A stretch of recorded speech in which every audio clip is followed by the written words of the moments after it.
What's up guys, Dr. Webb here. I'm an orthopedic spine surgeon here in San Antonio, Texas, a board certified orthopedic spine surgeon.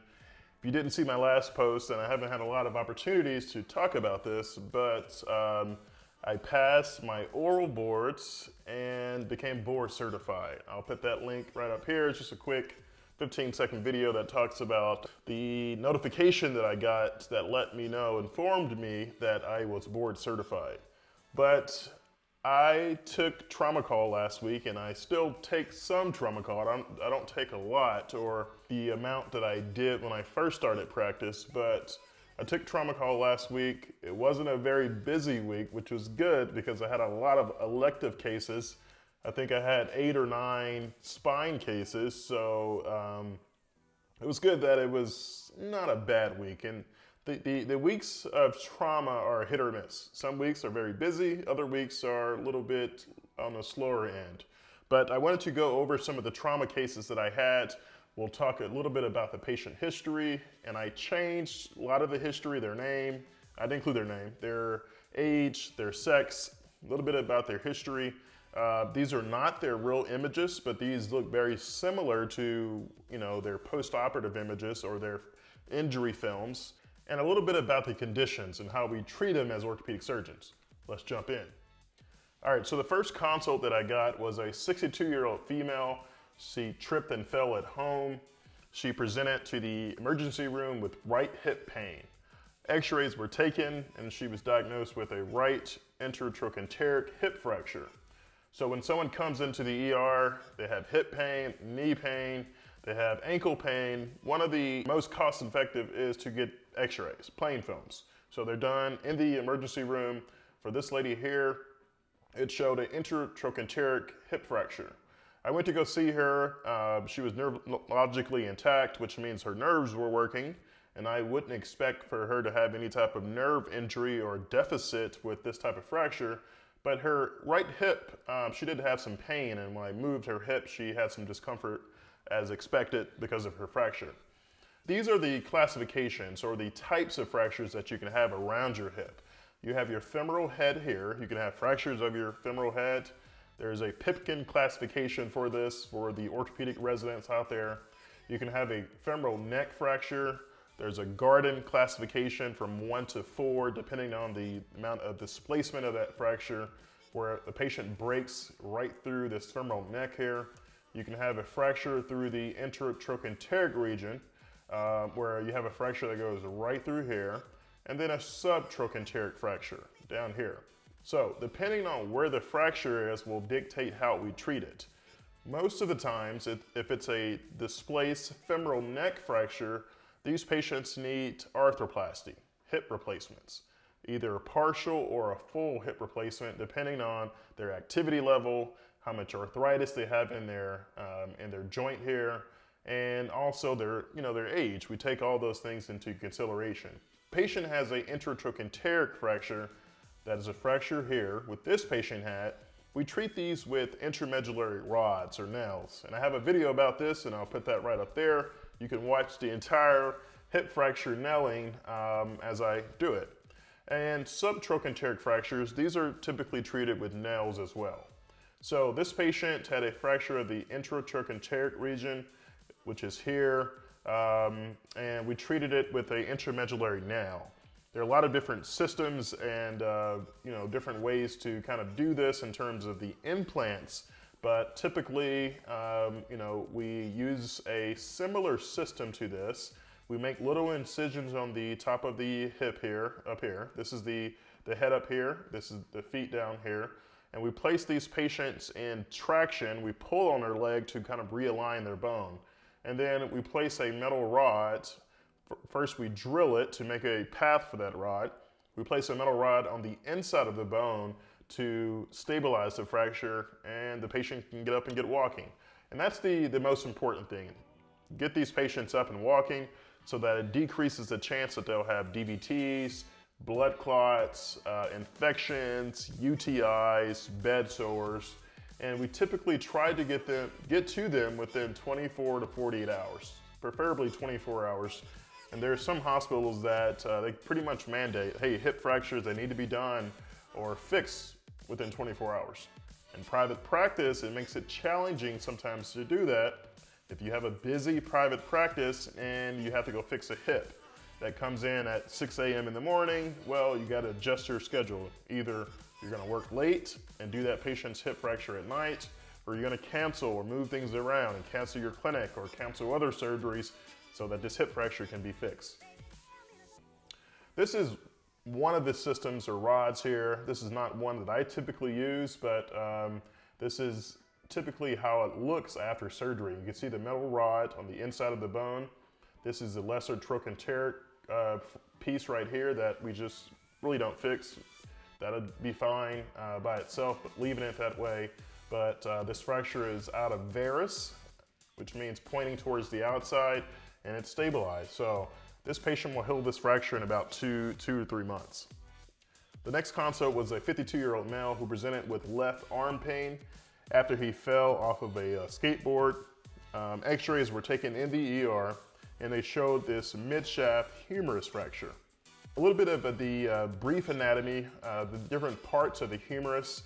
You have your proximal humerus, where your rotator cuff attaches up here.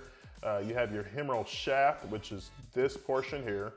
And then your distal humerus is the area of your, near your elbow. And you can have fractures at various parts of these parts of the humerus. Depending on where it's fractured will dictate how we treat it. Most proximal humerus fractures can be treated without surgery. So in a sling, some therapy, pain medications, especially elderly patients, and just letting it heal. Humeral shaft fractures, we have certain criteria. If a patient has a lot of varus, if that bone is sticking out very far, well, we try to reduce it with either bracing or some type of splint to keep it out of that abnormal alignment. And then distal humerus fractures, some of these require surgery. A lot of them do, especially if it's going into the joint. If the fracture extends into the joint, it possibly may need to be fixed. This patient had a midshaft humerus fracture, and you see the break here. The issue with these fractures is this structure right here, the radial nerve, runs right near that fracture. And a lot of patients can come in and they can't lift up their wrists, and that's because of a radial nerve palsy. The radial nerve is responsible for elevating your wrists and also elevating your digit here. So if a patient can't do that, it's also important to check it. Then, that's, not good. Sometimes these fractures, even if a patient has a radial nerve palsy, we will still treat it in a brace because that's not an indication to perform surgery. That brace is called a coaptation splint, and that's essentially to get them out of varus, realign the bone until it heals, or we can place them in a Sarmiento brace when the swelling goes down. So this is a functional brace here that the patient wears for a few weeks after their injury. And what this will do is it will apply pressure here to essentially realign that fracture, and hopefully it heals that way. If it doesn't, then we talk about surgery. A couple of different ways to treat this. One way is with a plate. This is a plate and screws here. This is a big incision. You can actually look for that radial nerve with this incision, go usually a posterior approach. Or we can treat it with a intramedullary nail. And this is what I did for this patient, given the fact that, she had a lot of swelling. Also, she was very active. She wanted to get back to, her activities, as well as her fracture was at about 40 degrees of varus. And that's a little bit too much. Her arm was too big that I thought was to put it into a brace. And the hospital didn't have these braces. So I like to treat her with an intramedullary nail. Essentially what we do is make a little incision on the top portion of her shoulder here. We drill a little portion of the bone, and we put the rod on the inside of the bone. We put these screws here to hold it in place. And she ultimately did well. She went home the following day after surgery, and we'll follow it with x-rays in my office. Third consult, 48-year-old male who presented to the emergency room after he fell from a roof. He works as a roofer. He landed on his left shoulder. X-ray showed a left clavicle fracture. These are different parts of the chest, the clavicle region. You have your sternum, which is your breastbone. the midshaft portion of your clavicle, the acromion, which is here, as well as the humeral head. So this is a patient who's skeletally immature because I see their growth plates are still open here. But this gives you an example that you can have a fracture kind of here, you can have a fracture of the mid portion of your clavicle, you can have a fracture of your distal portion of your clavicle. This patient had a midshaft clavicle fracture, and typically a lot of these fractures we can treat without surgery. It depends on which extremity. Is it their dominant extremity? Are they active? Do they use that extremity for work in terms of lifting? But typically I'll have a conversation with the patient and let them know that surgery trades a scar for a bump. So with surgery, you're going to have a scar. You may have some numbness over this area because of the supraclavicular nerves that are there, and sometimes we can't avoid going through them. And you can have hardware prominence. So we typically will plate these with, fix these with plate and screws. But the skin here, there's not a lot of skin here, so patients can complain of hardware prominence. But there's also some good literature that states that we can treat these without surgery, depending on how much displacement a patient has of those fracture fragments. So I had a conversation with this patient. We talked about the pros and cons to surgery versus non-surgery. We elected to proceed with kind of non-op treatment. But typically we'll treat these patients in a figure of 8 bandage. You can give them a sling for a few days, but typically I have them get out of the sling to move their elbow so it doesn't get stiff, move their wrists. And what you want is to come out of that sling hopefully within 7 to 10 days. Typically no more than that. This is what it looks like. If there's this much displacement of this fracture, I would argue that these need to be fixed. Because of the amount of displacement, it's going to require a lot of callus formation, which is a downside of treating non-operatively. You'll notice a little bump over your clavicle here as it heals.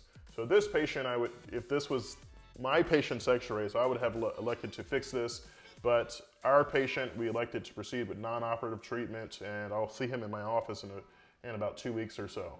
But this is what it looks like if we treat it with a plate and some screws here. We realign the fracture fragments.